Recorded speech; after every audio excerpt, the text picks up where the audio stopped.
an issue where you're talking actually about quite a large group. I mean, not obviously as large as discrimination against women, which this is an important issue as well. But the non-heterosexual population is about 10% of the global population. And what you find here is a mix of things working against. I mean, people in some companies, for cultural reasons, may just say, actually, we're not going to promote you because you're not heterosexual, you're not somebody that fits in with a very stereotypical conventional norm. Well, if you're not putting the best person into the job that they can do best, that's a real problem.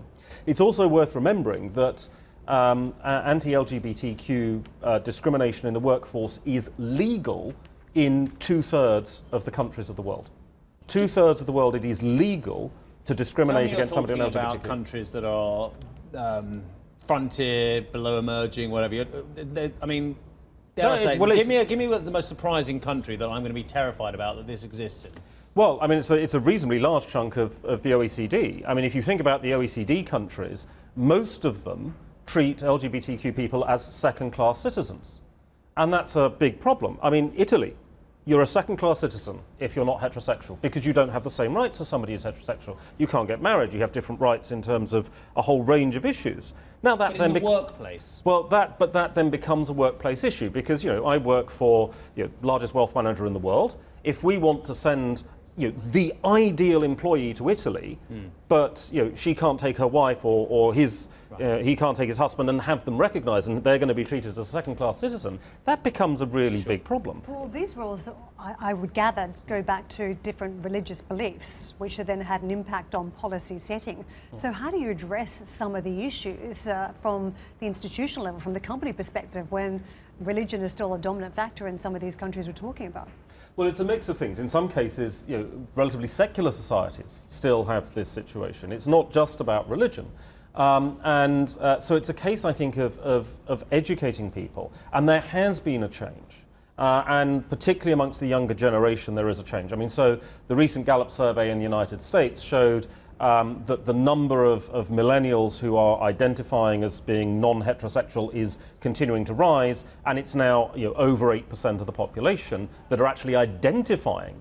Now, if you go back 10 years ago, I mean, it was 4% of the population, it was half the number. People were scared to identify. So the younger generation, as they get better educated about the damage of prejudice and about the fact that, people are people and everybody's got differences, that's enabling them, I think, to become more accepting. So it's not just religion, it's a wider issue there. In terms of identifying the problem, it's very difficult, because I heard a survey, again, not related to this, but again, on the radio, they said that a large amount of LGBTQ people won't even hold hands in public with the same sex, what have you, because they are worried about discrimination against them as well. And this ties in with one point I read in your report as well, that actually people don't want to be identified by that. It's not worth coming out in the workplace, because it just is too much hassle for them as well. So it's very difficult, and I understand why. I mean, as much as I can do. But until everyone comes out and says, look, I am, how do you quantify the size of the problem? Or how can you actually just make that change until people are prepared to kind of, dare I say it, be bold enough to say to their management? So I mean, this is a really big problem. Economists love data. It's what we live off of, and we can't get data. Have partial data, Paul, so we've only got partial data, but we have clear trends in the data, and we have what we call panel data, so we can assess globally. And you know what? If this is a global phenomenon, it's people are born this way. If you're born this way in America or born this way in Europe, you're likely to have the same sort of reactions and so on.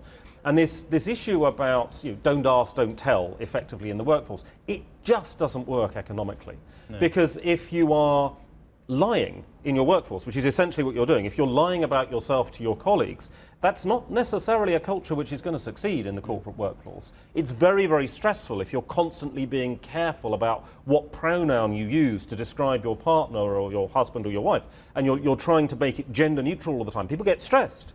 That's bad for productivity. I was talking to a colleague in the States who said that when he came out at work, it enabled him for the first time to be the best person he could be at work, and that then, of course, massively increases his productivity and his effectiveness to the company. Hey everybody, it's Hadley Gamble from our new CNBC Middle East Bureau in Abu Dhabi. Thanks for stopping by. Now, to watch more, you can try one of the videos that just popped up on your screen. And don't forget to subscribe.